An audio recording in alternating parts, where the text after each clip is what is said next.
21st century. Oh, Started? Okay, good evening, everyone. Good evening. And welcome to another session of Wednesday Night Live. So, in the rhythm of the Hebrew calendar, as I've discussed many times here, and I'm sure many of you are familiar. If you're not familiar, I'll sum it up. That the Hebrew calendar is a very psychological one, mystical one, cosmic, aligned with the rhythms of life. So just as life has its ups and downs, and its sad moments, happy moments, if you study the Hebrew calendar, which is, for the record, a lunar calendar, there's also cycles. So now we are in a very interesting period. We're coming out of the saddest month of the year, the month of Av, which throughout history was a month where many tragic events took place. And the month of Av feeds into and leads into the month of Elul, the Hebrew month of Elul, which is a preparatory month, the end of the Hebrew year, and the month that prepares us for Tishrei, the high holiday season. Now there are many layers of dimensions of meaning behind this, and I've discussed them throughout the years. Some of it is very documented, some written up, some in audio, some in visual. And I also captured it in the book 60 Days, which many of you may be familiar with, which I published several years ago. The workbook, a spiritual guide to the high holidays, that really begins, however, long before the high holidays. So in the cycle begins actually when the Jews leave Egypt, which we celebrate on Passover. So that goes back already several months ago. Passover, the month of April, the month of Nisan. So from when the Jews leave Egypt, 50 days pass when they arrive at Sinai, which we celebrate in the holiday of Shavuos, just to show you the cycle of the calendar. On that day of Shavuos, the 6th to 7th of Sivan, 50 days from Passover, from the exodus of Egypt, Moses goes up on the Mount Sinai, the Bible tells us. And he spends there 40 days and 40 nights. He comes down 40 days from Shavuos, is the day, one of the beginning of the sad period, the beginning of the 3 weeks, or known as the 17th of Tammuz. That's the day when Moses descends from the mountain and he discovers that the Jews had built a golden calf. And in response, Moses breaks the tablets, which becomes, of course, a day of tragedy. But then he marches back up on the mountain for another 40 days. So he spends 40 more days. This period in time we are now is the conclusion of this second 40-day period. And he comes back down when? On Rosh Chodesh Elul, which is basically next week. And he was unsuccessful in his reason that he went up the mountain was to ask for forgiveness and to try to get God's mercy for the crime that the Jews had perpetrated, which was a severe crime, betrayal. It doesn't get worse. They built a false god, a golden calf. And Moses was not successful. So he comes on Rosh Chodesh Elul the second time and goes up a third time. So he spends essentially 3 times 40 days up on the mountain. And he'll go up, he spends a little while down. Same day he goes right back up, or the next day is different opinions. And he spends another 40 days. And when is the conclusion of that 40-day period? That will be Yom Kippur. So you have here, if you want to break it down, if you look in 60 days, I did it in there's like a graph there. 50, 40, 40, 40 basically. The exodus of Egypt, 50 days later is Sinai, 40 days later is the breaking of the tablets, the golden calf, 40 days later is Rosh Chodesh Elul, and 40 days later is Yom Kippur. So essentially Yom Kippur is 170 days. 50 plus 3 times 40, 120 and 50, it's 170. We do a little addition here too. So it's 170 days Yom Kippur is from the day the Jews left Egypt. And you see, this isn't just disjointed events, it's one cycle, it's one rhythm, one flow. And each of these steps has many layers of meaning. I'm not going to go through them all today. I've done this in the past. 60 days sums it up. But what is relevant to us right now is that we are going into this period, literally, from the extreme of rejection and sadness to a point where when Moses marches up on the mountain the third time, this time he arouses and he elicits God's compassion, which is why this month of Elul that we're blessing on this Shabbos, we bless the new month on Shabbos, Elul is called Chodesh HaRachamim, the month of compassion, Rachamim, empathy. If you're familiar with the Sephardic structure of the Kabbalists, so you know that the third of the emotions is compassion, Tiferes. If you have love, you have severity or discipline, and then the third is compassion. It's the third branch. It's the middle approach. Compassion, Tiferes, is associated with beauty. It's associated with balance. It's connected to truth. These are all virtues of Tiferet, because they create the balance that's necessary. Without compassion in life, we have no balance. And just to give you the so-called dialogue, the way the Kabbalists and the way the sages put it, there's a dialogue between Chesed and Gvura, an ongoing dialogue that reverberates throughout the cosmos all the time. So Chesed wants to give love all the time. It is a loving force. It transmits love. Gvura, on the other hand, is the one that always finds reasons to withhold, discipline. And both are true in their own world. There are times when you have to give, there are times when you have to withhold. For instance, if you were to give all the time, even though it may sound beautiful, but the person who's receiving it is not able to contain what you're giving, you can hurt them. People have killed others in the name of love, overwhelmed them. A teacher may, in the name of love, want to teach everything he or she knows, but if the student is not a container, is not able to contain it, it will overwhelm, it will confuse the student. Or to use the very simple metaphor, raindrops is chesed, is love. But if they come down unbridled, untamed, unchanneled, it will flood the fields. As the Talmud uses an expression, Reiv teva eini yechelim l'kabel. Too much good we cannot receive. So the beauty and the gift of rain is that it comes down, not just that rain comes down, which of course is the blessing, because without rain there's a drought. Without drought there's nothing cannot grow without water. But the blessing is a twofold one, and that's why it's called Gevura's Kshamim. Rain is called Gevura because the raindrops, it does not come down in a torrent. It doesn't come down flooding the fields, which can destroy the fields. The same water that waters and nurtures the fields, nourishes them, can also be their force of destruction. We see water that way all the time. Without water there's no life, but with too much water is the destruction of life.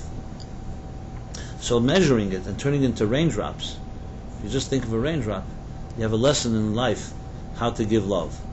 That it's the way that the earth can absorb it, drop by drop by drop. So by the time the next drop comes, the earth is absorbed. And that's the healthy way of all types of growth. All balance in education, educating, in loving, in relationships, is all about that balance between Chesed and Gevura. So Chesed and Gevura have this perpetual dialogue, even debate. Do you give or do you not give? When do you give? When do you withhold? Some of us give too much, some of us withhold too much. Because we all know that the other side of the coin is also equally destructive.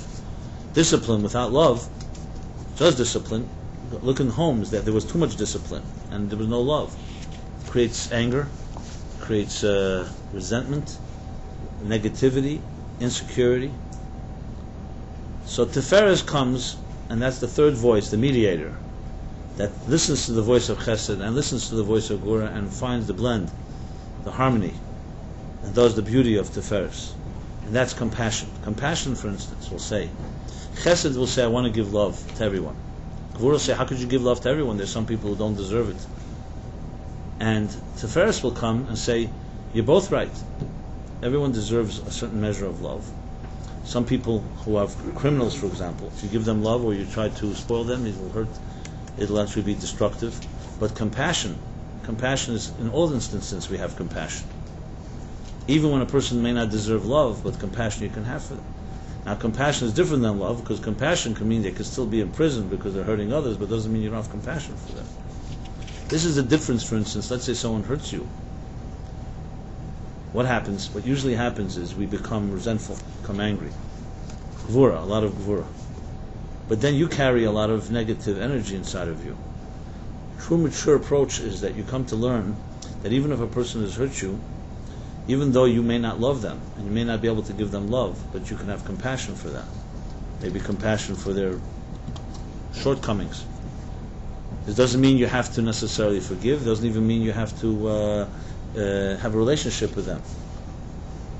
I'll give you an example. I remember I was doing this radio show for a few years in New York on WEVT until the station was sold to ESPN, and I wasn't willing to do sports radio, so I gave up the show.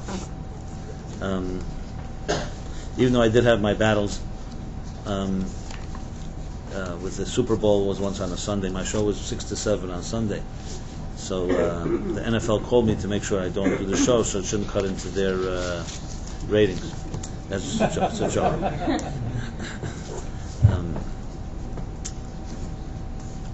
So one of the shows I did, I tried to choose topics that were very relevant, but also those that others didn't address. Provocative topics, the ones that were uncomfortable to address. So one of the topics, so I would always ask, I had my people I could ask for these things, people who have suffered, and those that have dealt with a lot of things that people are silent about, don't like to speak about. So I remember one show, it was suggested to me by a few people. It was around Thanksgiving time, and there was a show called When Home Doesn't Feel Like Home. You know, since Thanksgiving is the time when traditionally everyone's going home, but what about when home doesn't feel like home? And there's the fear and the tension that so many people have in a period of time like that because they don't really want to go home. But then, of course, it's not going to look good for the pictures and so on and so forth. And that was a very powerful show. I remember it was a live show, so the call-ins, and that spawned another show as a result, which was, if I recall correctly, it was called How to Honor Parents Who Don't Deserve Honor, or don't seem to deserve honor. And that was even more popular, so to speak. Not that I'm very proud to say that, but I remember when I did that show, the phones did not stop ringing. As a matter of fact, we couldn't even take them all. There were probably 30 calls at the end that we just couldn't take on the show live. We responded to them later. And everybody was calling with their grievances about their parents, of course. You know, to the point I got so exasperated by the show myself. I said, "Is there anyone out there that loves their parents? Please call in. Just do me a favor, a little relief." And so finally, someone did call, and I said, "Well, I don't have that situation, but." She tells me instead of saying that she has problems with her parents, she has problems with her children. So she says, "What about the other way around? When you do deserve honor and your children are not honoring you, you know?" That was her issue. So I concluded from that either I attract only people that don't like their parents, or the only ones that call in are people who don't like their parents. I'm not sure. So it wasn't really scientifically determined, but I did have this. So one of the points that came out of that show, I remember from our conversations, I said it was live, so a lot of the dialogue was with people on the phone, was this. The Torah says, and I'm just using it as an example to explain Tiferes, the month of Elul. The Torah's expression in the Ten Commandments is the fifth commandment. Kabed es avicha v'esimecha. Honor your parents, your father and your mother. L'man yarichu yamecha goes on that so you shall live long. Which is interesting too, because it's one of the only commandments where you actually have the reward is told. Not all the commandments state a reward. So why? And 10 commandments are very concise. Very concise, as short as it gets. These 10 commandments in a few words capture the foundations of civilization till this very day. So you wonder why suddenly in one verse it decides to discuss the length of our lives, that you'll live long if you honor your parents. besides for the big question which is asked in the Talmud, the big one, which is, you see many people honor their parents, they don't live very long. So there was a Tana, a great man, Acher, who actually witnessed how a person did something to honor his parents, and in the process of honoring his parents, his father, he ends up dying. His father tells him to climb on a ladder to do a mitzvah called Shiluach HaKan, to send away the mother of the, and that's also a mitzvah that is supposed to give you long life. So both mitzvahs he's doing in one shot, and he ends up dying, falling off the ladder, which is one of the reasons he lost his faith. I don't want to go off on a tangent, but the question, the statement that the Ten Commandments say is honor your parents. So it's a great question. How could the Torah tell us to honor parents who may be abusive? Whether we like it or not, it's been documented, and more not documented than documented parents who have been absolutely horrendous, abusive parents. Whether it's due to alcohol or drugs, or just plain psychological abuse, sexual abuse. I don't want to go through all the horrors that the children have continued to endure, and we will never know to the extent because most people don't talk about these things. But even what is known is pretty bad. So you can imagine how much it is. I hope nobody in this room, but sadly I can't say that that's the case. It's probably not the case, and at least we all know someone that has been hurt in that way. Now the hurt in a child in a home is much deeper than just something you can even quantify, because it's not always physical. It's psychological, it's emotional. And we all carry these scars one way or another. So in extreme situations, there are parents that on paper there's no way that you could say that they deserve any honor by their children. So how is it that the Torah can make this blanket statement as one of the 10 Commandments? It's not just a footnote and an addendum. It's a commandment. As a commandment, just as faith in God. Commandment, thou shalt not murder, thou shalt not steal. And what happens if your parent murdered you? God forbid, murdered your soul, which is also a transgression of the 10 Commandments. And still says in the same 10 Commandments to honor your parents. So that's a very strong question. But it's interesting, the expression there doesn't say to love, it says to honor. So the point I made then in that show, and I will share with you, is this. Even in the worst case scenario, by the way, if people are cold, the air conditioning doesn't have to be on. I'm fine. But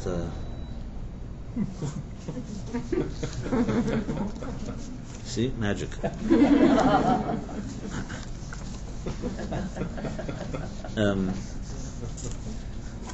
That's hard to convey to the web audience, right? What I don't know what the temperature you're listening to this in the warmth of your own bubble bath or whatever it is. But anyway, so technology can't capture everything. One day we'll be able to, give you the mood. Like you press a button, like a freeze button, and everything. So the point I made there was this. In the 10 Commandments, there are 2 tablets. These are the tablets Moses actually broke, connected to this period in time. And 5 commandments are on one tablet and 5 on another. And generally it's understood that the first 5 are mitzvahs between man and God. We call ben adam lamakim. In other words, obligations, a relationship with God, faith in God, idolatry, Shabbos. And then the second 5 are between man and man, between people. Thou shalt not kill, thou shalt not steal, thou shalt not covet, sexual transgression, etc. Where does honoring your parents fit in? So, it's the first 5. It's the last of the first 5 commandments. The last one on the first tablet. Is honoring your parents a mitzvah between people or between you and God? Here, logic would state it's between people. You honor your parents, why? Because they gave you life, provided for you. And that's a responsibility that we have. It's a menschliche thing. It's a certain form of recognition of the debt you owe to your parents. We're not talking about extreme situations. We'll get back to that in a minute. So why would it be placed in the first group of 5? It belongs in the second group, between man and man. And that question will answer the first question. Because the true mitzvah of honoring your parents has nothing to do with your parents. It's about honoring God, not your parents. It's honoring the God that gave you life through them. Because after all, what is that your parents gave you? I'm talking the minimum. So even if you have a situation, the most abusive parents in the world, but life you did get from them. So in a bizarre way, the same people who brought you so much misery are also the people who gave you life. You wouldn't exist without them. And that's what you honor. You're really honoring, you want to know what you honor? You honor yourself. You're honoring the life that God gave you. What happens in abusive situations? Because I remember after I said this on the radio, a psychologist called me, a well-known one, and he said to me that he never heard anything like this, and it tremendously affected how he deals with a lot of adults who had child abuse. And the point is that what happens in an abusive environment is you begin to blame yourself. That's what children do. I'm worthless. I did something wrong. If I could have been treated that way. Children of divorce feel that way. It sounds weird sometimes if you think about it from a common sense. Why would a child blame himself? He didn't do anything. The boy or girl didn't do anything. Parents do terrible things. Why would anyone blame themselves? One of the reasons is because children cannot tolerate to accept that their parent, who's supposed to be everything to them, can do something like that. So you turn it into yourself. You blame yourself. In addition to the fact that abuse by its very nature makes you blame yourself because it's telling you you're worthless. If someone can do that to you, it means that you're not worth anything. How could someone hurt you like that? It means that you have no value. So abuse by definition is a devaluating, invalidating experience. So what happens is that when you begin to hate your parents as a result, you really start hating yourself because you're hating what's happened. So how do you free yourself from that? The honoring of your parents is saying, not that you're honoring your parents per se, you're honoring the life that was given to you, even if it came from monsters. It still went for some reason, some strange reason it went through them. Should you dishonor that, you are dishonoring yourself, ultimately. This is the worst case scenario. Now obviously, parents who've also given love and provided and nurtured, so they deserve it, not just because they gave you life, they also gave you more than that. And then they deserve more than honor, they may deserve also love and respect and other things. But the Torah is stating in the Ten Commandments, the minimum is the honor of the life that you received. And it's not about the parents, it's about God giving life through them to you. That's why it's the first set of the 5 commandments. And that's why the verse also says that you live long. What does it have to do with it? Why should you live long because you honor your parents? They should live long if you honor them. Because you're honoring yourself. It gives you the length of years. Because Arichas doesn't only mean physically length, it also means spiritual length, psychological length. It means that the qualitative, your life has length to it, has value to it, because you've honored life. You've honored your life. Now, even the worst, I mean, there are worse scenarios. Like let's say, even parents that are the worst scenario, even there's probably some redeeming factors, because the fact is, even abusive parents, that's why it's so destructive, also give love at times. That's why it's so confusing. If it was your enemy hurting you, that would be easier to tolerate. But someone that loves you one moment and then hurts you another. But I don't want to go focus. I've been doing that in my weekly emails, and I'll focus on that on my weekly thing about child abuse. That was not my intention. I was trying to give an example of compassion. So I remember, well, more than once, suggesting to people who've had difficulties with their parents, and who does not in a way today. And I remember it goes, it usually goes in 2 extremes. Either you're too attached and too dependent, and you can't break away. And you remain infantilized by your parents. Or the other extreme, you've been so hurt, you run the other way, you can't stand to look at them. And either of them is really ultimately unhealthy. The balance that a person has to reach. And I can tell you clearly, I want to just qualify this. I'm not of the believers that you have to forgive everything, and that you have to have a relationship with your parents just because they want one, for whatever reason. If a parent remains abusive and have never truly changed, maybe it's healthy not to be in the line of fire.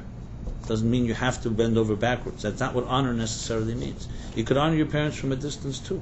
You could pray for them. You could pray for their soul that got trapped in such a monster's body, for instance. And that's where compassion comes in. Love is not always appropriate. Some people you can just not love because they did things that are not lovable. Discipline, on the other hand, severity is important, but also not to an extreme. Compassion, you can have compassion for someone even if you don't agree with them, even if you don't like them. Because compassion is about you. It's about the ability to go outside of your own limits and not be trapped as a victim by those that hurt you. That's really where forgiveness comes from. Why Yom Kippur is a day of forgiveness is because God forgave the people after Moses implored for 80 days. As I said, 40 days didn't work, and another 40 days, which is Elul, that leads into Yom Kippur. Yom Kippur is the holiest day of the year because it's a day where the birth of hope took place. Moses telling God, who said, I will not forgive these people. They betrayed me intentionally, consciously. It was premeditated, and it was a true betrayal. Yet Moses insisted, and he did not accept no, did not take no for an answer from God. You can imagine what that means.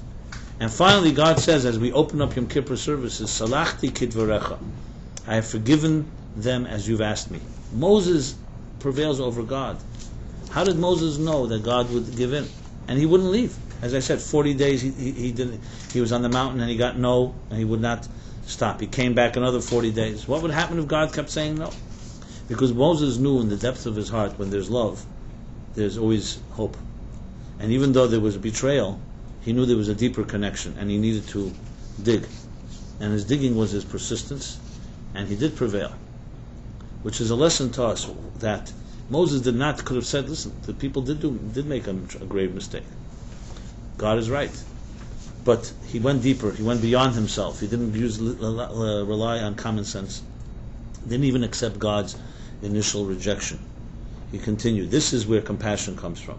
And that elicited compassion from God, because when God saw a man in this world, a man immortal, is ready to give his life, and Moses was ready to give his life, he says to God, erase my name from the Torah if you do not forgive them. You know what that means? That Moses is ready to give away his soul to save a sinful people. It wasn't. He was fighting for people who really did deserve what God wanted to give them. This aroused compassion, because when you go out of your framework, God goes out of so-called his framework.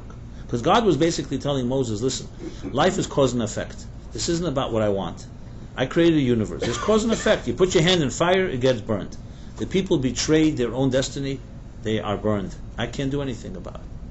Moses, of course, was saying to God, yes, you put that structure in motion, but we both know that you can change the same structure that you created. But God never changes the structure. We don't tamper with the laws of nature. But by Moses insisting and going out of his comfort zone, in a sense, if you can say, he forced God out of God's comfort zone and elicited what we call tshuva. What is tshuva? Tshuva is not just repentance. It means to return to the essence of something before the structure was there. Tshuva is the ability to repair the past, something that is not possible in human nature. The time only runs forward. A time machine has not yet been created to change the past. Even though theories and science fiction, and I'm sure maybe with quantum mechanics and string theory and wormholes, there may be conceptually a possibility, but it has not yet been mastered, at least not in this macroscopic world. But Moses did master it, because he wasn't looking to go back in time for some adventurous purpose or for some movie. But he was going back in time, going back to the place that a person can repair their past. Does that mean you physically can go back to your childhood and change what happened? No. But you can create new paths that change what happened. It's like the miraculous thing that happens, God forbid, when a person has a stroke. And it's been documented that the brain will create new nerve passageways. It has a way of regenerating. It doesn't always happen, but it does. But it has happened. So the same thing is psychologically, we can repair the past, and the way is not to remain a victim of the past. That's the first secret. So Moses' compassion for the people aroused God's compassion, and vice versa. The month of Elul is called Chedesh HaRachamim, a month of compassion, a month of empathy. And compassion is going out of your limits. It means even though the person may not deserve, you still have compassion. Why? Because it's not about the person, it's about you. So yes, your parent may have hurt you. Maybe it's healthy not to talk to them, maybe stay out of line of fire. Maybe they're not ready to be forgiven because they're not ready to change. But you have to forgive yourself, and you still have to honor the life. And you don't want to be a product of their dysfunctionality, one way or the other. Not run to them and not run from them. Both are victims. And compassion is that secret. Yeah, you can say a prayer for their soul. That's honoring your parents. Honoring doesn't always mean what they ask you to do. Honoring means sometimes you do something that you know is good for them. They may not even know that it's good for them. Even though in the Talmud it does say Rabbi Akiva, when his mother became senile, and she would sometimes walk out barefoot in the street, and it was glass and stones and so on, he would get down, the great Rabbi Akiva would get down on his hands and knees, so his mother would walk on his hands so she wouldn't get hurt. He could have said, she's a nut, put her away in some nursing home. In Talmudic times, I don't know if they had that yet. That creation was not yet invented. But he did it. It wasn't about humiliating himself. It was his mother. I'm sure in the case of Rabbi Akiva, his mother was a not abusive mother, etc., etc. But the point I'm making here is that honor and compassion. So one of the Rebbes once said, there's an expression in the Talmud that says, you have to have compassion for everyone except for a fool. Shaita, asal rachem alav. A fool, you're not allowed to have compassion, because a fool is a fool. A fool should not be a fool. So this Rebbe was once heard remarking. He said, "Look how much compassion you have to have for a fool. That even the Torah says you shouldn't have compassion for. That's how much compassion you need." So you see, compassion is what we call rachamim. And if you're familiar with, as I said, the sporadic Kabbalistic structure of the spheres, so I'll just make a diagram to show you. If you ever see the structure of the spheres, it goes like this. It's like a human body. There's a right, a left. I'll show it to you in a moment. And a center. My pen's running out of ink. Okay. So what do you do then? The whole cosmic structure goes because of the limitations of this physical world. Okay. I just want to make it darker here. Okay, fine. Just when I needed it, my pen ran out of ink. That ever happened? Okay. So here we go. So first for the web audience. Does it seem clear? Good. Okay. So this is when you say the 10 spheres, which is like the so-called the spiritual DNA of all of existence. So you have Chachma, Bina, Das, Chesed, Gvura, Teferet, Netzach, Chayid, Yesod, Malchus. It's 10. But they're not structured like a line. They're structured right, left, center. So if you think of the human body is also structured this way. You have a right brain, a left brain, a center brain, middle brain. You have a right hand, a left hand, the right side, left side, and a spine. A right leg, a left leg, and a center. So everything is structured. Without a spine, what happens? God forbid you don't have anything to hold up the structure. Think of it in terms of engineering. You need a minimum of 3 legs to hold up a table. 4 is more solid, but 3 is a minimum. Two legs cannot hold anything up. So Tiferes is this middle one right here, the center of it all. Now the mind, that's Das. So in the intellectual faculties, there's also a center. It's called Das. In the emotional faculties, it's called Tiferet. And later, in the more called sexual, it's Yesod and Malchus. It's not so relevant to our discussion right now. Rosh Hashanah is connected to Malchut. So if you think of it like this, there's a line that goes through here.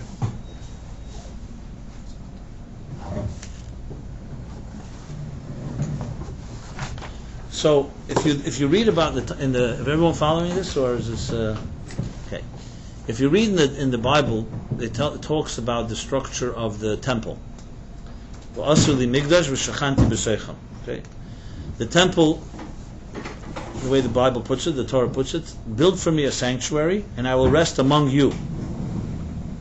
As the Shalah explains, it's seemingly inconsistent when you say, build for me a temple, I will rest in it. There's no you. We're not talking about people here. It would say, build for me a temple, I will rest in it. It says, build for me a temple, and I will rest in you.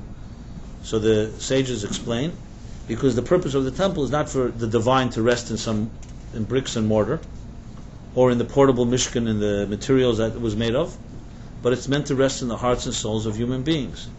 And the mishkan is simply a channel for God to rest among people. So if you read the Bible, you'll see very meticulous, detailed definition of the structure of the temple, which begs the basic question. The Torah is meant to be not a history book and not a architectural renderings. The Torah is above all a blueprint for life. Torah comes from the word Hera. It's a directive instruction to life. That's why you'll find, if it was a history book, it's lacking major segments. We don't even know what happened in the Bible for 75 years of Abraham's life. Then suddenly, a short period of life, the Torah elaborates. As a matter of fact, if you really think of the chronology, 4/5 of the Torah take place in 40 years. The first book, Genesis, takes place in 2,000 years. So it's definitely not balanced in that structure. So what defines what goes in the Torah, what doesn't? It's definitely not the story of Abraham's life, because then we'd have a balanced story. What happened in his birth, what happened in his first few years, his childhood years, his teenage years. For instance, Jacob lives only 147 years as opposed to 180 for Isaac and 175 for Abraham, and yet the story of Jacob takes place over 5 chapters. Abraham's story is 1 or 2 chapters. Isaac's story is 2 chapters.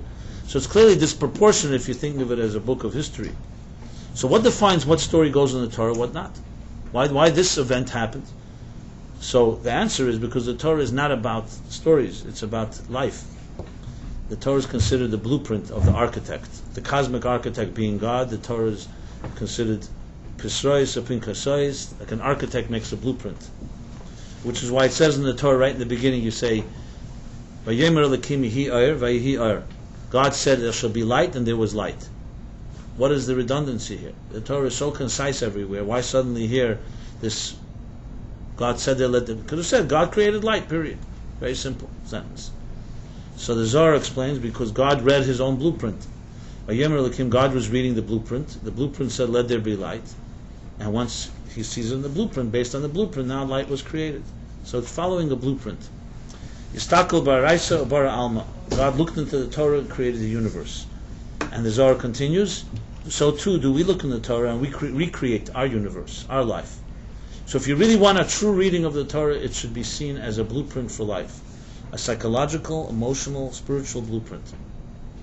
It's not just a book of laws, it's a book of what make the building blocks, the DNA of existence, including our own building blocks. The Ramban says, the Nachmanides, the great commentator, begins his introduction to the Torah. He says the whole Torah is Shmeisav Shel HaKadosh Baruch Hu, names of God. Well, there are places where the names of God are spelled out, but most of the Torah are not names of God. As a matter of fact, you have names of Esav and all his family. You have names of many people that are far from God. Yet, that's how we read it externally. But if you know the inner side story, it's all about the way God created existence. That's why we're able to say in the evening prayer, Torah is chayenu ve'erech chimenu. It's our life and our sustenance. What does that mean? Most people let life and sustenance, well, you need a home, you need a job, you need money, you need love, you need food and drink, you need clothing. So where exactly is Torah life and sustenance? So it's nice lip service to say, and many people say it without even thinking about it, but where is it our life and sustenance? Now we'll go a little further. Let's say we have psychological needs. You open up a Chumash and you read the chapter of the week to find your psychological issues, or you go to a therapist. Or you go to some secular source of inspiration. How many people actually turn to the Torah for their life and sustenance? So there are many mechanical Jews who read the Torah and go reading and listen to it every Shabbos. I'm not knocking that. There's good habits. You could have worse habits than that. But it's far from calling it a resonating, relevant blueprint for your life. As a matter of fact, it's very hard to even open up a Torah and find that type of relevance. There are places in the Torah you find perfect relevance. There are messages about love, about how to treat each other. There's an ethical structure, no question. But then there are hundreds and hundreds of verses and stories that you can wonder, what's the relevance? What's the relevance of what happened to lepers in the time of the temple? We don't even have leprosy today at that level. And all the laws of the offerings. And the temple itself. All these things don't exist today. A big part of the Torah, if you think of it in very practical terms, don't exist, which is why some so-called intelligentsia, what we call the Enlightenment, and the birth of the Reform movements, basically said, with our common sense, much of the Torah is not relevant today. This is what resulted from people like Abraham Geiger and other students of Moses Mendelssohn, to the point that many suggested, to the radical point that there was what they called, when they brought the Reform movement came to the United States, they had this thing called the Pittsburgh Platform, where they submitted new radical changes, to reform the Torah. And one of them was that Shabbos should be moved from Saturday to Sunday. It said so in the Bible because in those days Saturday was relevant. Now, that was so radical that nobody accepted it, so that was never adopted. Now, what's wrong with that fundamentally? I understand that would be repulsive to anyone that's an Orthodox Jew or growing up with, why are you tampering with God's laws? But that's an argument based on your faith. What's the logic? Maybe they're right. Maybe it isn't relevant. Maybe you could change these things. The answer is because they're missing the soul of the Torah. If it's pure mechanics, then okay, listen. You could have the same spirit that you do on Shabbos, you do on Sunday. I know I'm not suggesting, and please no one take that as I'm just playing devil's advocate.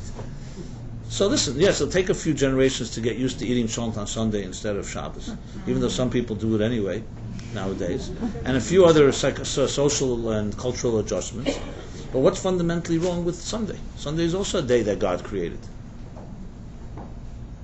I'm not getting now into the Christian side of it, whether it's or not, just the concept. The answer is because Shabbos is not just a day in the week. Something happens on the seventh day of the week that has spiritual change. When Friday comes, Friday night, you light a candle. Thursday night, it doesn't have the power that it had Friday evening. Now, if you don't understand spirituality, of course you're not going to understand that Shabbos has anything unique. It could have been Monday, Tuesday. There's nothing wrong with Sunday, Monday, Tuesday. They're nice days. But every day has its own spiritual energy. Take away the spiritual side of it, then you have to simply accept it on blind faith. It's Saturday and that's it. Now, some people may accept it that way. That's perfectly fine. But you can hardly call that chayenu ve'erech yemenu. You can call that my life and my sustenance, and I relate to it. So there's another half to Torah. It's called the soul of Torah. So the mitzvahs, the technical part is the mechanics, which you learn in Shulchan Aruch, the laws. Mechanics have also a deep engineering behind it. There's no mechanics in this world that doesn't have a soul to it. Engineers build machines, but the machines have a purpose. They have a function. It begins a place that's more sublime than just the mechanics of it. So the Torah really is the inner mechanics of existence. So to go back to what I was discussing here, so the Mishkan that is so elaborated on, so detailed, and not once, and not twice, but 3 times, the Torah has entire chapters that go into every detail of what kind of 13, 15 different type of materials, kesef, zav, and necheshes, gold, silver, and copper, and different type of linens, and embroideries, and type tapestries, and it goes through the elements and the kalim of the Mishkan, the vessels, in graphic detail, literal, unbelievable detail. So the question is asked, why is that so relevant? Well, how is that chayenu ve'erech yemen? How is that part of our life? Where's the blueprint in all these details? We're not building a Mishkan today, physically, so why do we need to know about all these details? And the answer goes back, because there's a soul to it. It's not about a physical building alone. Shachanti b'seicham, God rests among us. That Mishkan is actually a microcosm, a prototype of what the human being looks like. So there's a book called Teres Ha'ela, a sefer. It's written by none other than the Ramah, Moshe Ashalish. He was one of the compilers of the Shulchan Aruch. The code of Jewish law is the main code is written by primary code by the Beis Yosef, Rabbi Yosef Karo, and then what we call the Shulchan Aruch is like a table that's set, and the mappa, the tablecloth, is called the Ramah, who wrote his gloss, his commentary. The Ramah was more Ashkenazic. So the Ramah also wrote a book that is not so halachic, that is not so technical. That's the mechanics, the Shulchan Aruch, the code of Jewish law. And it's called Teres Ha'ela. It's a Kabbalistic work where he outlines in detail the spiritual and Kabbalistic mystical meaning of every detail of the temple. Big book, comprehensive book. He does so, the Bechai does so, the Shalah. There are holy books, especially Kabbalists, that explain how every aspect of the temple, every detail, every piece of material, every form of structure is really the structure of the human body and the human soul. I did a course on this a few years ago. If you want to get it, call my office. But if you look at the Mishkan structure now, back to this, like this. You find the Mishkan, the walls, it says like this, that the walls, the urias, were made out of material, and that were then connected with frames. But what connected one section of the wall to the next. So they had called Reeh. They had each wall had on the top and the bottom had what we call a loop, and then you stuck a pole from one wall to the next that held the walls together. But then there was one Reeh Hatichin. There was a Reeh Hatichin. There was one pole that ran along the whole wall of the temple. So if you look at it like this, I'll just make a diagram. Into diagrams tonight. Okay, like that. So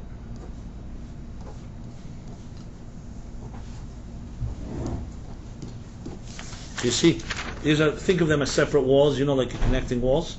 So each one of them had loops, and there was a pole that connected one wall to the next. Now, what's missing from this structure? If you're an architect, what's wrong? The problem is the wall still will shift because each one of them still have too much flexibility. So the Torah says that you make a Reeh Hatichin, one long pole that ran through the whole thing, min hakotza el hakotza. You got it? One long pole. That connected them all. Now, if you only had the long pole, it still would not be enough to really create stability. So you had to have small poles that connected one wall to the next. Okay, for those that want to see it. And then one long pole. Now, go back to this structure. The same as here. If you think of it, that was sideways, but in the front, you have, these are connected by small poles, but there's one, like the spine, has to run through the whole body. From the back of your neck, from the back of the brain, the central nervous system runs down. And then it spreads out the spinal column. That holds it all up. Tiferes, compassion. That's returning to our initial theme. I didn't get off the theme, in case you're wondering. And that is, compassion is the power to go beyond yourself. That's why it's called emes. It's mavriach. It goes from one extreme to the next. When Moses was on the mountain, he went beyond himself, and he was able to reach, as the Kabbalists put it, Tiferes reaches into the essence itself, into Keser. Because where does the line go from Tiferes? It goes all the way up to the highest and all the way down to the lowest. That's the power of compassion. So in this month of El that we're about to enter, we have the revelation, as the Bible puts it, of the Yud Gimel Midas HaRachamim, the 13 attributes of compassion, the secret of God's paths. It was when Moses elicited God's compassion, God revealed to him and said, I will tell you the secret of forgiveness. And he revealed to him the mystery of the 13 attributes, which is what we repeat time and again in the prayers of the high holidays, beginning Slichus, but even more so on Rosh Hashanah, and above all on Yom Kippur. We say it again and again and again, because that was the real secret. There are entire books written about the mystery of the 13 attributes. In the book 60 Days that I compiled, there I've written some about it, but it's a mystery, like all mysteries, it's endless. But in it you find the answer to basically all human problems can be discovered in those 13 attributes. So in the month of Elul, and this is the spiritual power of the month, it's not just a month, the end of the year, and it's preparation for the new year. It's actually a month where these energies are flowing. The Yud Gimel Midas HaRachamim flow freely for us all to access it. So it's a powerful month for change, for renewal, and which is essentially the preparation for the new year. This coming Shabbos we will bless that new month. And as I said, that new month is born from the ashes and the sadness of the month of Av that we are coming from. The saddest month of the calendar. So it's interesting. Elul is also associated with love. Ani l'daidi v'daidi li, connected to compassion. I am to my beloved to me. Elul is an acronym. And it has other messages that all symbolize this relationship. Really, it's all about, if you think about it in psychological terms, the way I structured 60 Days, is that it's about finding hope after loss, rebuilding after destruction, after the betrayal of the Jewish people building the golden calf, and Moses imploring God and beseeching God. It's El is the symbol, the sign that he's beginning to be successful. And in Yom Kippur he descends with the consummation, the final statement, with the second set of tablets, and God says, yes, Salachti kidvarech, I will forgive as you have requested. What it means in our own personal lives, really, is that nothing is impossible. Nothing. Even the biggest mistakes a human being may have made, and even if they were malicious, meaning intentional, as it was with the golden calf, there's always ability to return. Because it's not about just repairing. You're returning to an essence that was never abused in the first place. This is maybe the most powerful message of the entire Torah, that there's a part of us that is never ever wounded. No matter how much we may feel that we're wounded, there's always a part that remains intact. That's the essence of a person's soul. Yechida. If you're familiar with the fact that the soul has 5 dimensions, Nefesh, Ruach, Neshama, Chaya, Yechida. All year round we pray 3 prayers a day. On Shabbos and on holidays, and Rosh Hashanah included, 4. Musaf, an additional 4th prayer. There's only once a year there's a 5th prayer, it's Yom Kippur. Some say, jokingly, I don't know if it's true or not, I wasn't around, but when Muhammad, founder of Islam, went the first time into a synagogue, it was on Yom Kippur. So he thought that Jews pray every day, 5 times a day, and they keep bowing on the floor, and that became part of I don't know if this is accurate or not, but the fact is we only do it once a year. So the 5 prayers, the mystics explain, correspond to the 5 levels of the soul. So Ne'ilah, the 5th prayer, Yom Kippur, which is the highest point of the year, the holiest moment of the year, is when you can connect to your essence of your soul. We'll talk about this more when we get closer to the high holidays. But the point of it all is that it doesn't begin in a vacuum. Yom Kippur is not born out of nowhere. Yom Kippur is the end of 40 days that begin literally next week, that Moses was on a mountain and worked hard for it. Worked very hard for it. Why did Moses and we have to recreate that. We recreate it in our lives by doing the same. We climb the same mountain in our own way, and we too have the ability to return and reconnect to the essence of ourselves. And this process that we're in the month of El and all the preparations is all about that. So, in one word, you can say it's compassion. It means the ability to transcend yourself. Someone may have hurt you. So, in the laws of Erev Yom Kippur, before Yom Kippur, there's a tradition to ask forgiveness. Now, unfortunately, this is usually done more by mechanically and by rote than anything. You know, it's like the guy calls every year. Someone tells me they call me every year. The person who's hurt me most calls me every year to ask for forgiveness. Then they hurt me again for the rest of the year, and I'm sure I'm waiting next year, Erev Yom Kippur, I'm waiting for the phone call. And especially if they leave it on your machine, it really makes it very, you know, today you can just make an automatic email, I guess, that can just go out every 300 whatever, every Yom Kippur every year. You can program it. So it's like that woman who says, my husband makes me sick and then he takes me to the best doctors. You know, so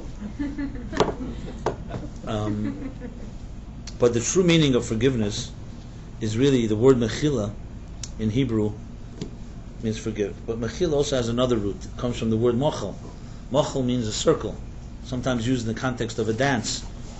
That when Mashiach comes, it says HaKadosh Baruch Hu yaseh mochel l'tzadikim, you'll make a circle, a dance. What is a circle? A circle is something that's complete.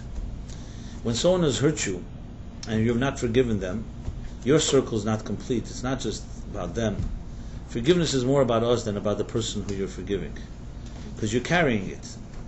When you carry anger, you get hurt more than anything. Now, this doesn't mean necessarily that the other person should not have to go through fixing their circle. That's their problem. But as it becomes your problem, then you carry it. So in Kippur, forgiveness is not just about asking someone else, it's about releasing ourselves. So it's completing our circle. Now, of course, there's also obligations that go both ways. You ask, you're also obligated to forgive if someone comes to ask you. But there are conditions. Interestingly, in the laws of those laws, it says that there are 2 conditions if someone asks to forgive you, and you know you feel they're sincere. That doesn't mean you have to forgive them. There are 2 conditions. If you feel that it will hurt you to forgive that person, you don't have to forgive them. That's what it says there. And also, if you feel that the person doesn't have true remorse, and it may be good by forgiving them, you will really doing them a disservice, and you have the right to make that decision. It's the only case where a person has that right, because since you are the one that was hurt, no one else says that you have that right. Now, again, I'm not going into the details. But the point being is that about our circle. It's about us. So it's all about how you act to others. That's how you will be treated. You can extend yourself, God, beyond yourself, and God will get beyond Himself in treating you the same. That's really the story.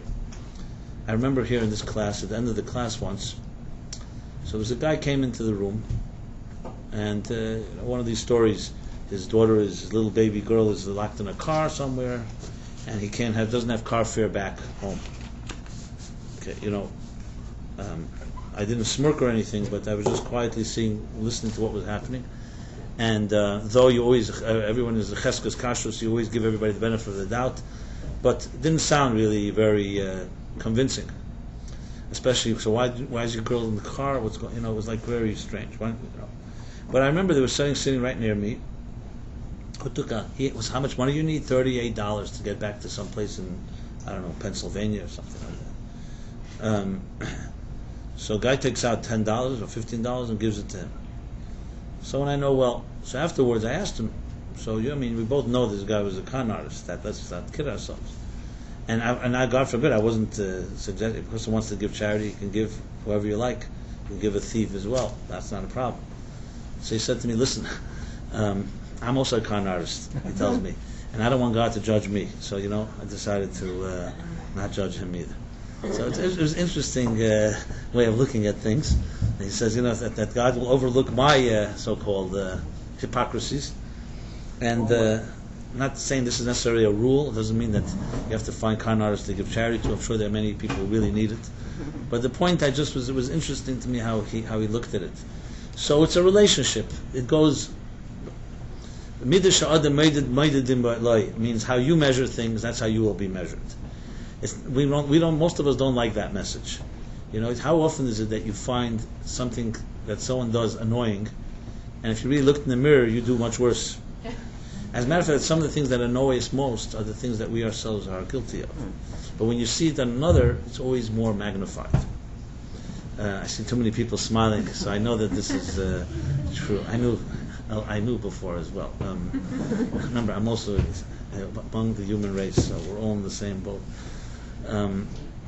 So it's interesting, you see it by another, and sometimes you even know, and it's like this blindness that we have about ourselves. Kol negoyim adam reeh, it says every negoyim, every blemish we see except negoy atzmi, except your own blemishes.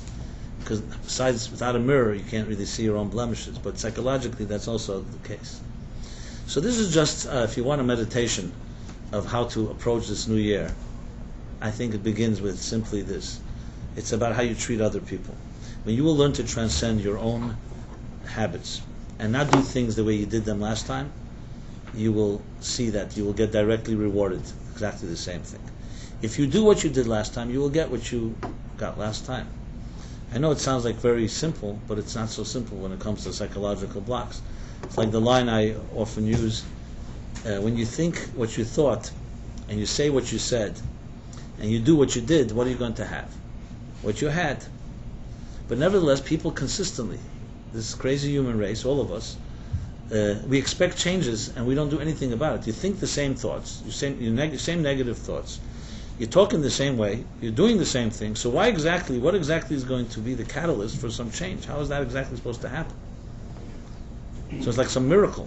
It's something that's supposed to pop in. And even if God wants to do a miracle, but if you're not receptive, because you're so consumed with your past and your patterns, maybe the blessing is there, you don't have room for it. Then enter into your life. And if you think that's a joke, it's not. I've seen this personally, and that's how tragic it is. I've seen this so many times, that people are their own worst enemy. Things they want in life, they are not allowing into their own life. And I know this may sound inconceivable to most of you, but it's not. Unfortunately, it's people like us that do this all the time. Because we're blinded, we justify, we distort. You have to change, precipitates change. Is that the word? Yes. Cause and effect. It's all an action and a reaction. As they say in the healing world, if nothing changes, nothing changes. In other words, if you change nothing, you will not get change in return. You throw a ball a certain way on the wall, you're going to bounce back exactly the way you threw it. Don't expect it to change course if you didn't change anything. But this is the single hardest thing for us to do. So we were blessed with the fact that we are not static human beings. We go through change all the time. The key thing in a season like this, as we want to enter into a new year, is not just your intentions, it's actions. The actions. You have to learn to transcend certain things. You have to let go. You have to, if you carry anger, you have to find a way to stop carrying it. It's one of the hardest things to do. One of the tricks of the trade is not that you just stop, say one day I'm going to stop carrying it. You have to fill your life up with an alternative. Remember, there's only that much room in your container. It's like an aquarium. So if you're filled with certain resentment and anger, there's no room for something else. If you fill it with something positive, it automatically pushes, because you can't be thinking about two things at the same time. So you know that the lesson that the guy was teaching a course in time management. So he comes into his course, his class one day with a bunch of attendants, and they're carrying all kinds of shmatas, bags, sacks. And then he brings in finally a big aquarium, an empty aquarium. Okay, takes out, opens sack number 1, and takes out these big rocks, and he fills the aquarium up to the top. And he asks the class, okay, is this aquarium full? So, the smart Alex, of course it's full. Now you filled it up, the stones, there's no room. So he takes out sack number 2. Sack number 2 has a bunch of small pebbles. And he pours that into the aquarium, all the way to the top. Now is it full? So of course some of the smarter guys realize there's a few more sacks, so probably it's not. They don't know why, but but it looks full. Third sack number 3 has gravel, very fine sand. So that filled up all the crevices that the small pebbles didn't, and that the rocks didn't. Is it full now? Well, there's one more sack. So what's in this mysterious sack? Containers of water. So then he poured water into the aquarium until it spilled over.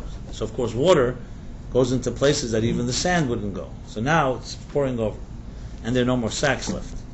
So is it full? Yeah, the brilliant class all said it's full. PhDs.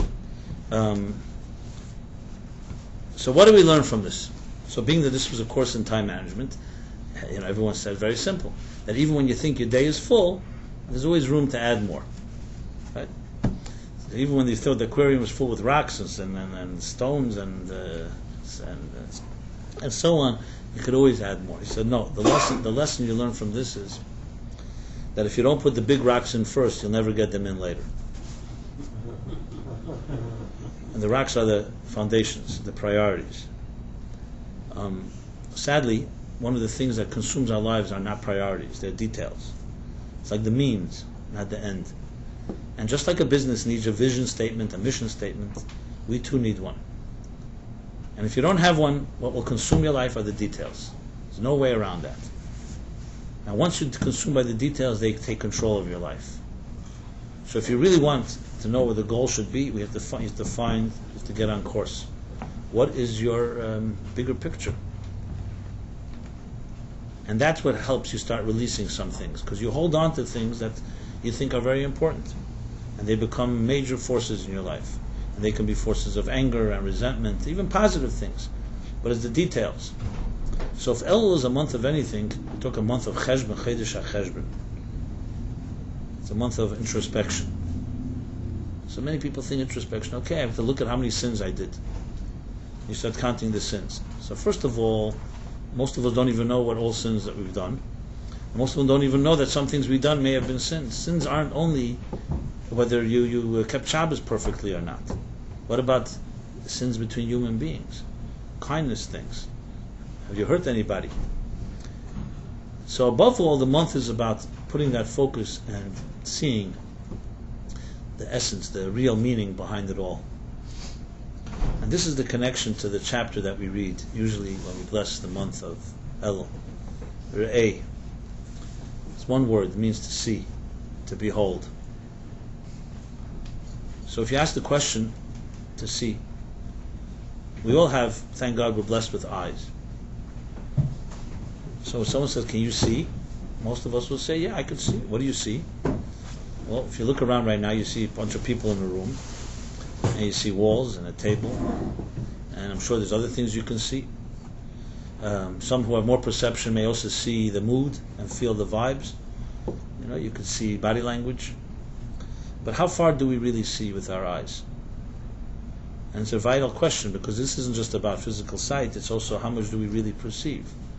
So if I were to ask the question, if you think 100% would be the complete picture, how much actually do you see of the 100% of the complete picture of reality, of existence, of yourself? How much of you really see? Don't all answer at once. But I will tell you the little survey I've shared with you, a non-scientific survey. I asked people this question of different ages, ranging from 12-year-old till 90-year-old. I asked around 100 people this question, ranging in those ages. How much do you know of yourself? And it was across the board. The younger the age, the higher the percentage. So 12-year-old, it was something like 70%, and by the time I'm 20, I'll probably be 95%. You ask a 20-year-old, it goes down a little, maybe 40%.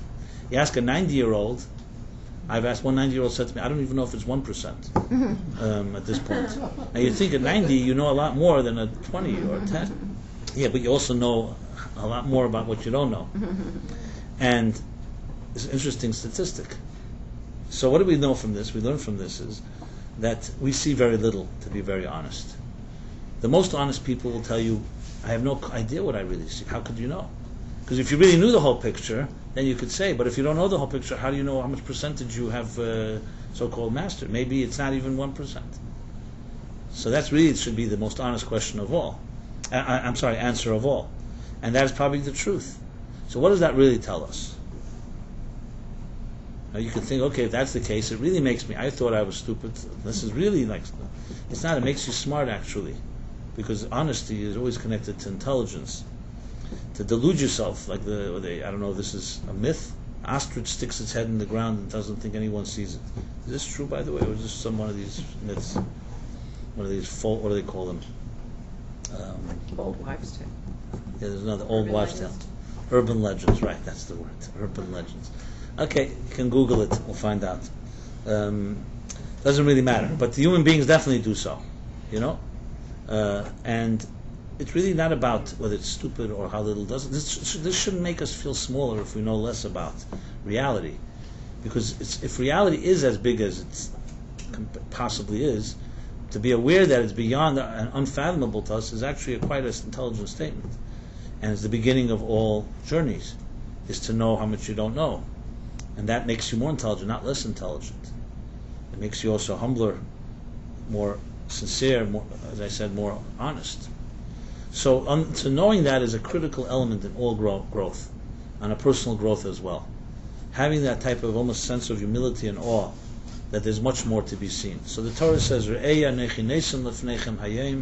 behold, see, I give you today as a gift, Neisen, Matana,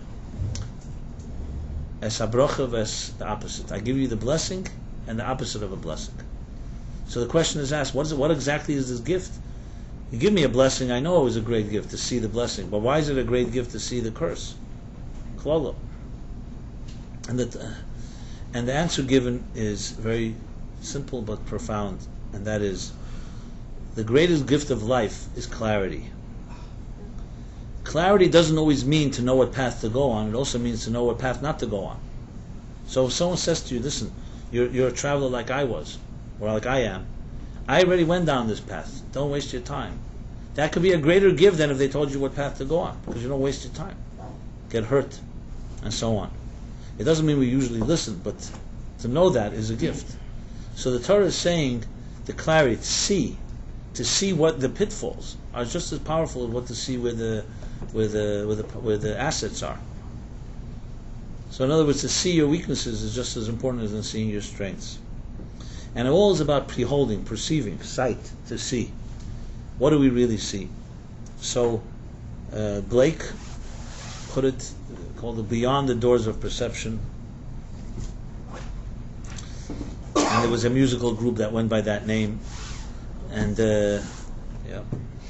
and they ended up in a world of anarchy, where when you go beyond those doors in an uncontrolled way, It has its own pitfalls. Let's put it that way. But they weren't the first. We have in the Talmud the 4 that entered into the garden to the Pardes, and 3.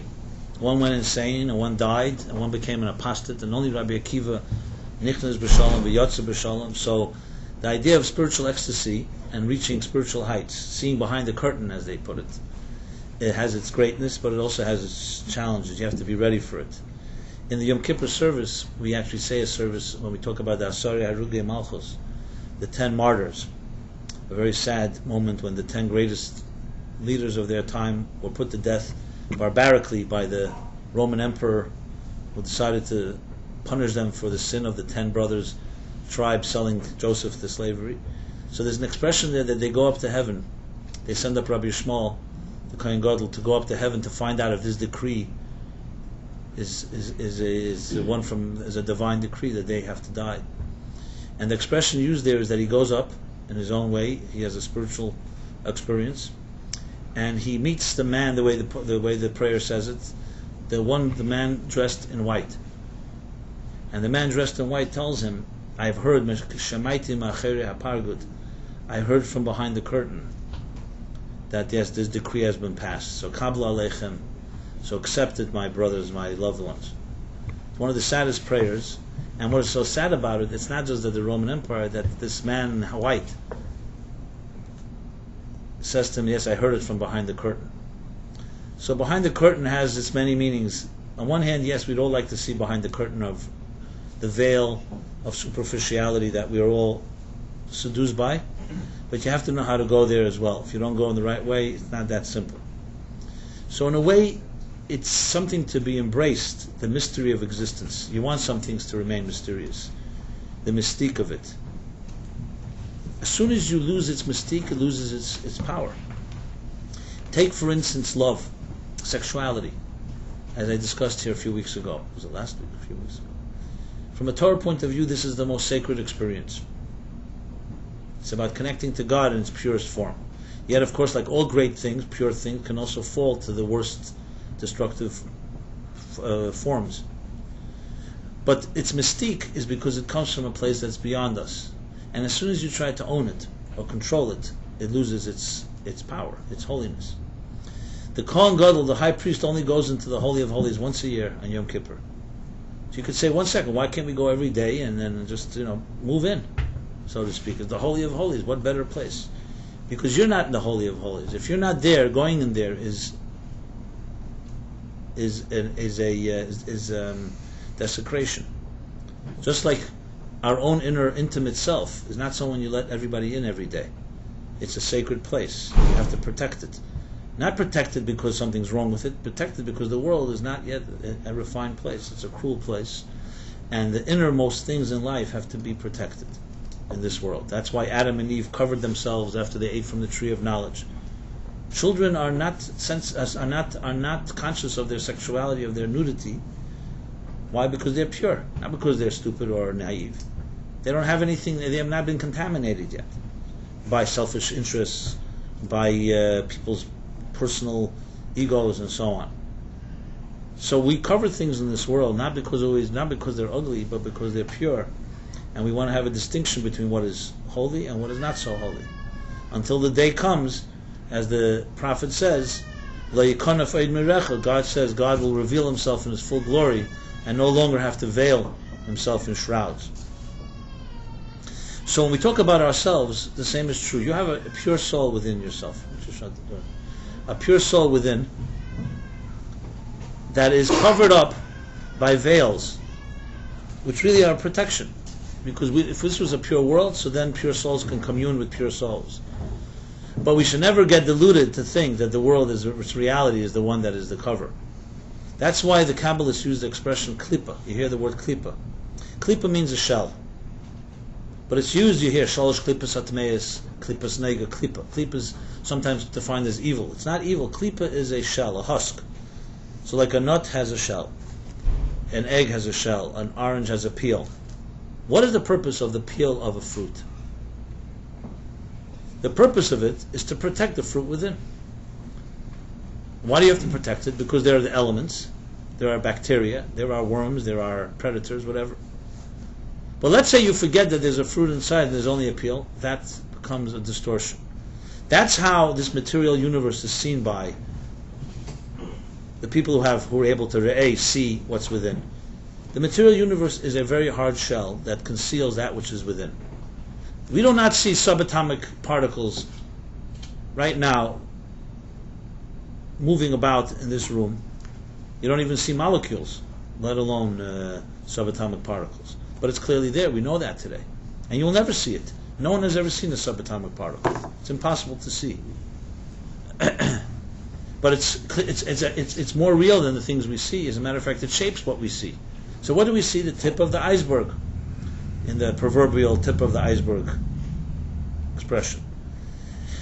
So inside lies unbelievable power, potency, but we should never be deceived by the shell. Most of us do live on the life of the shell.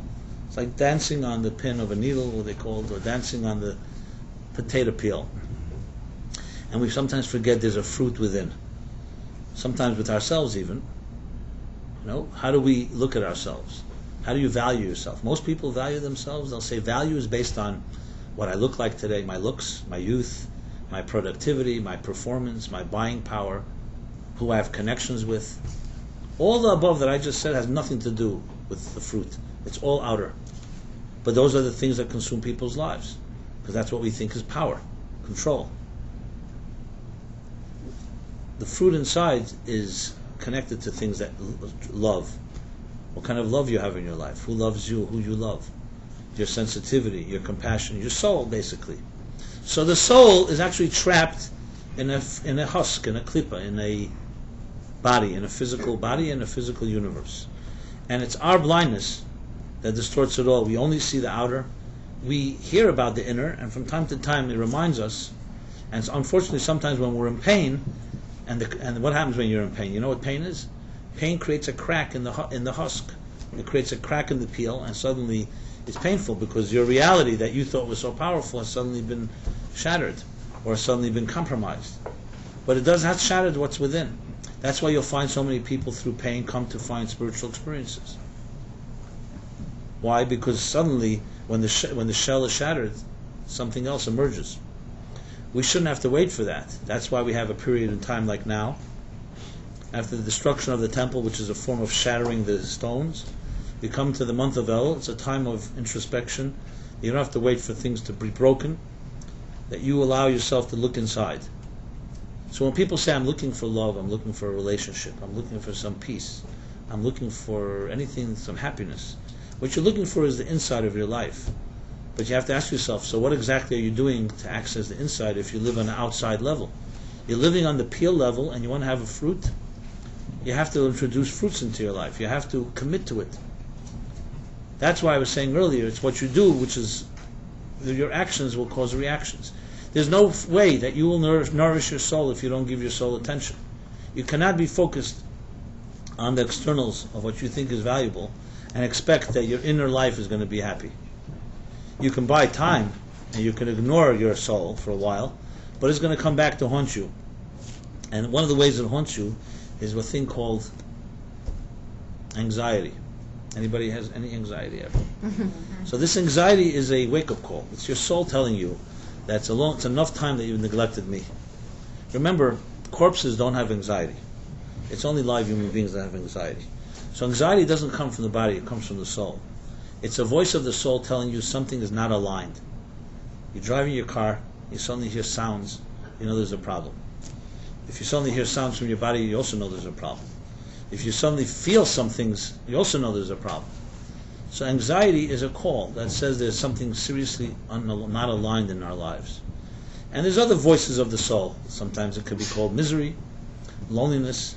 It can be the form of anger even. Basically, most of the emotions that consume us is a sign that something is not in balance.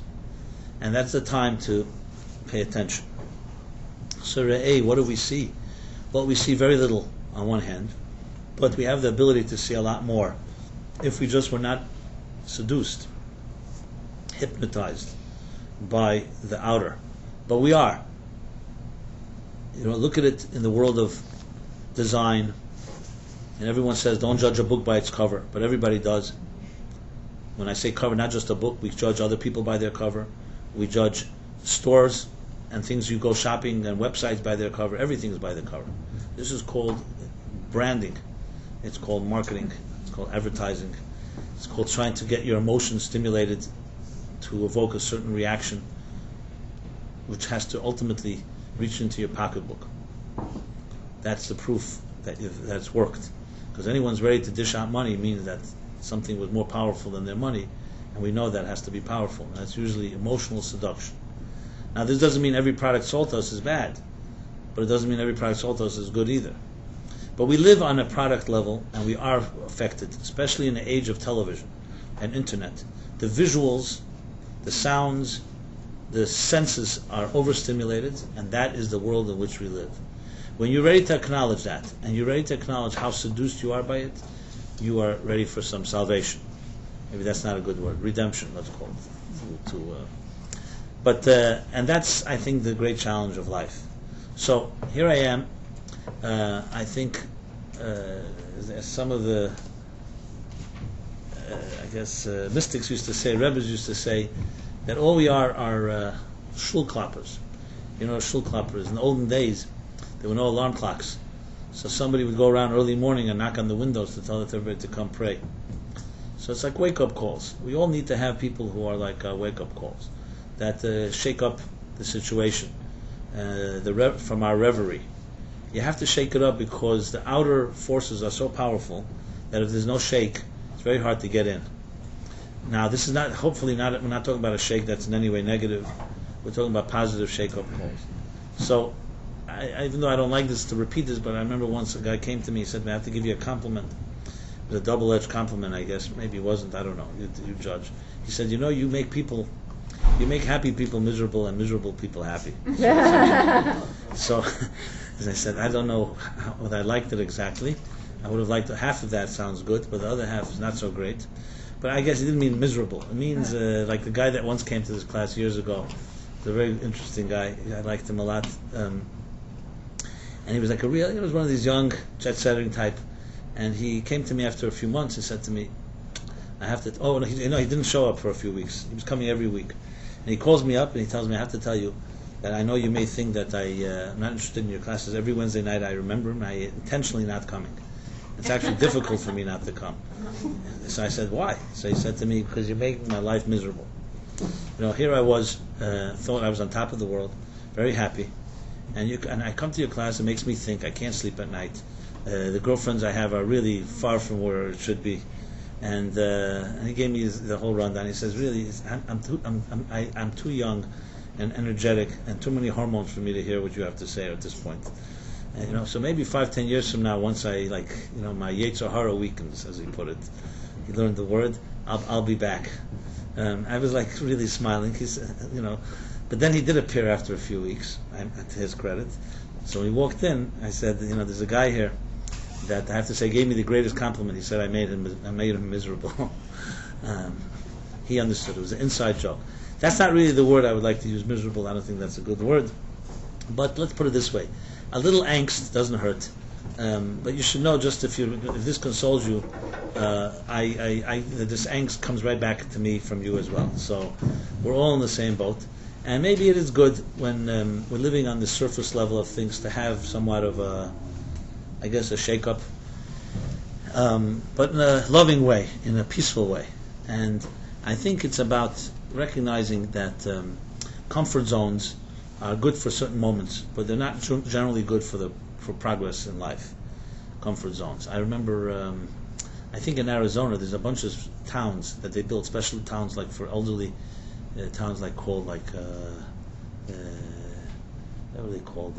Like Honeymoon, Arizona, Paradise, Arizona. What are these places called? Peace of Mind, Arizona. There's interesting names. It's like places that are especially marketed, like where you get. Essentially, it's like high-end nursing homes type of idea. And I think there's one place called Comfort Zone, Arizona. So don't go live there. Do me a favor. So I think if you want to grow, it's important to get out of our comfort zones. The first statement made to Abraham, Lech lecha ma'artzecha, leave your home. And this is true both for people who grew up in observant and traditional homes. There's a thing called mitzvahs anoshim ulamada. To do mitzvahs mechanically is actually considered an insult to God. So at times we all go into automatic pilot, obviously, in a relationship with your spouse. But if it's only automatic pilot, it's not a relationship. It has to be dynamic, alive. That means that you, as a person who's done every week, keeps Shabbos or eats kosher, you have to ask yourself, well, how is one Shabbos different than the next? Besides that, it's another day in the calendar. Same chant, same arguments, you fall asleep at the same place at the table, and so on and so forth. This is called mechanical, and it has to wear us down. It becomes something that our children look at and start saying, one day someone may ask, what is this we're all doing here? Mitzvah Sanoshim Ulamada. Last week's, the Haftorah of a few weeks ago, Chazain said in the 3 weeks, God says, I don't need your offerings, this lip service. I need your souls and your hearts. So though Judaism has many mechanics, as I said, but it's the soul behind the mechanic that's the bottom line, that's the relationship. This is not to diminish the mechanic of it, but it's about the body and the soul. It's a fusion. Tefillah b'lei kavana, prayer without kavana, is considered to be a corpse, a body without a soul. So whether you're in that world, that you grew up in a traditional, now Rosh Hashanah Yom Kippur, maybe it's time to not do it mechanically yet again. Maybe it is time to think of it as a soulful experience. And it's not so easy, because when it is by habit, it's very easy to just go into your own ghetto, your own synagogue, and just do it again exactly the same way everybody does it. But it has nothing to do with growth. And of course, for those of us here that are not from that world, maybe come from a different world, we all have our comfort zones. So if you've never tried Rosh Hashanah Yom Kippur, maybe it's time to try something new. And I think that is the bottom line, getting out of the comfort zone. To see, this week's chapter, Reeh, means to see beyond what you usually see. You wouldn't need the Torah to tell you to see. We all have eyes. You don't have to command someone to open their eyes and see. The Torah is not talking about seeing the physical reality. You don't need a mitzvah for that. Reeh anechi nesem lefnechem hayom. Anechi, God Himself, the essence, says, I am showing you, behold, see something that you cannot see on your own. And I'm giving you the power to see your soul, other people's soul. But to do so, you have to get out of the rut. And the rut is on the outer level. Because the outer level of this universe is an inanimate world. It's immobile. Physicality does not change. It's the soul that changes. What makes anything dynamic is the spirit within, is the energy within. So you could have people who have very strong and powerful people, but their souls are not alive. This is what the challenge is as we go now into this month of Elul. We're to see that which is beyond ourselves, beyond our own externals, beyond the surface, and to see others in that way. And then you will also be seen in that way. Because when you look at others with a certain eye of compassion, you also will be looked at by others that same way. You know, they say words from the heart enter the heart. Kemayim aponim leponim kein leva adam la'adam. As a face is reflected in the water, so too is one heart reflected in another. You know, people often ask me, how do I get through to someone I love, I care for, and they just seem blocked. And it's a big question. I don't have a quick answer, but I can tell you one thing. It will never be with arguments and debates and the mind. Because words from the mind enter one ear and out the other. From the heart, words from the heart enter the heart. That doesn't always work also. Because first of all, maybe you're not fully from your heart. Secondly, people have their shells and they have their defense mechanisms and they're not ready to let you in. But you don't know what it does. You may say something from your heart today to somebody and it may have melted one layer, and 10 years from now it may have an impact. If you're blessed, God will show you the fruits of your effort. And the worst scenario, as he says in Tanya, the worst thing is you were nice to someone. So, what was lost? The best scenario is that it helps melt something. The worst thing you can do is if someone shows you hardness and coldness is to reciprocate, because that only hardens all our shells. The secure people in this world, and the people who have that ability to not react to other people's behavior to them, are the ones that initiate, open up these type of channels of love, compassion, as Moses did on the mountain, and that in return has an impact on this world. So you have a choice. Are you going to be reactive to everyone around you, and based on their moods, that's how your moods will be shaped? Or are you going to initiate something new? that takes a little courage and effort, but the return is huge. It's the difference between life and death, actually.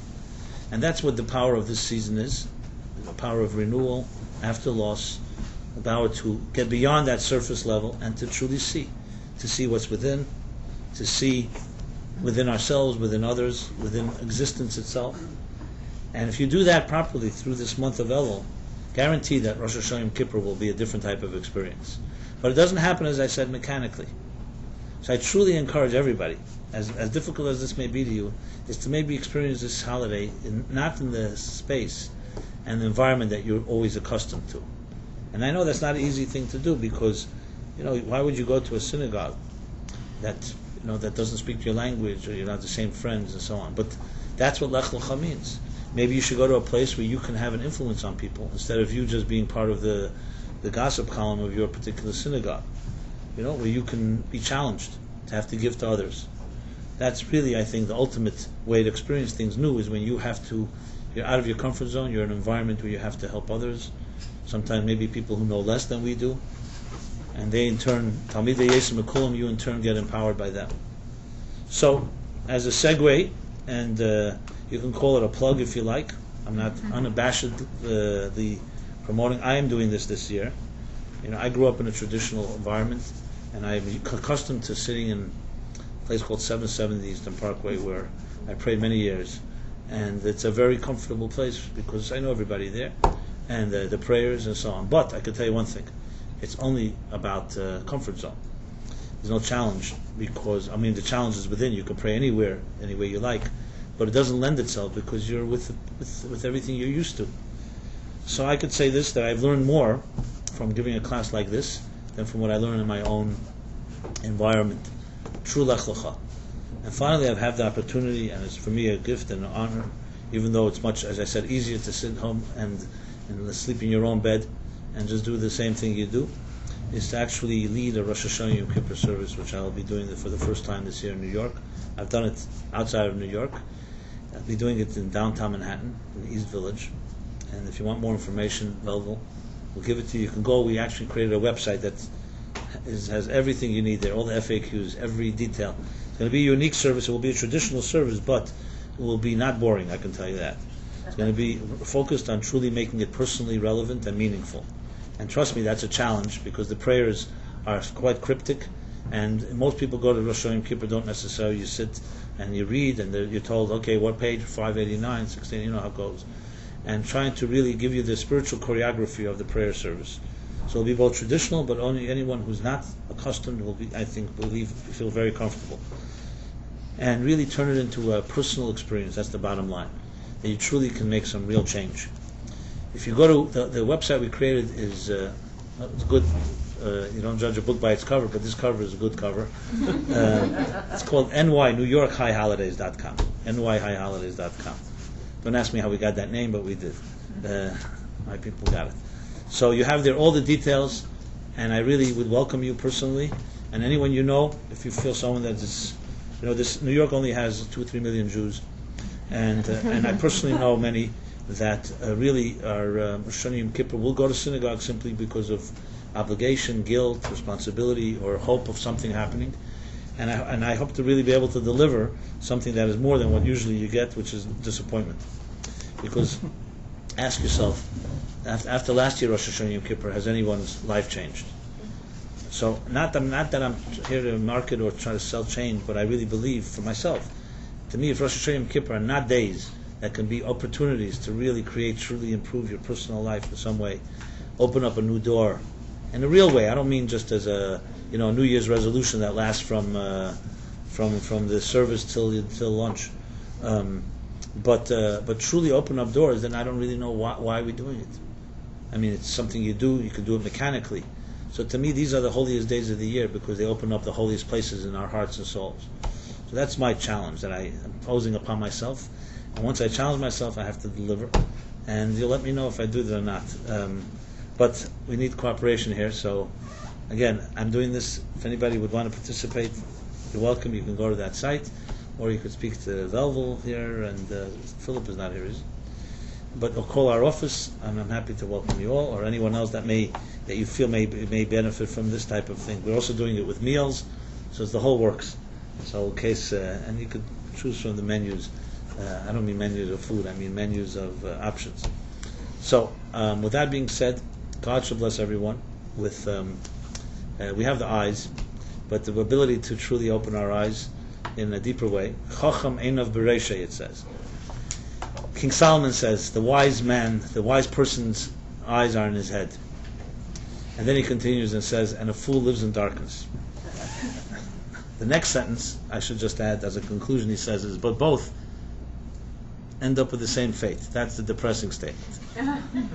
Now, why would he say that? At the same time, he says a wise person's eyes are in his head. Because they don't really end up with the same fate. It's the same expression he uses elsewhere. He says, a generation comes and a generation goes. And there's nothing new under the sun. It's an expression from Ecclesiastes. So it sounds very depressing. But if you read, if you use Reeh and you see deeper into what he's saying, it's saying like this. A generation comes and a generation goes on the surface level, and nothing is new under the sun. But above the sun, there's much news. And that's where we have to reach. So yes, there's a certain futility, a certain sadness to vanity, Hevel Havolim, as he puts it, when we live on the surface level. So yes, wise people and fools, they all die, and they may all have the same fate. But that's when we live under the sun. And the power that we have is to access the inner self, the inner life, to see beneath it all, is to reach a place above the sun. And there's Chodesh, there's a much new. We don't have to be mechanical and patterned human beings, just following the routines of our lives. So may God bless us all with a little lech lecha. Kick yourself in the pants, you don't need anyone else to kick you, in a good way, and wake yourself up. See beneath, beyond, and you will also be seen in that way. And this is a great month to do so. So I hope to continue this theme and then many different angles of it as we continue along this powerful month of Elul. And we already bless each other with a very healthy year. And again, if you need information, if you need help, high holiday services, even if you're unable to make it by us, if you need help elsewhere, but we're more than happy rather to help you in any particular way. So everyone have a very blessed week, a visionary week with our eyes, Reeh, and a week of compassion and of Elul and love. And everyone should have, God bless you all. Thank you very much, and I say thank you also to the web audience. Have a good night.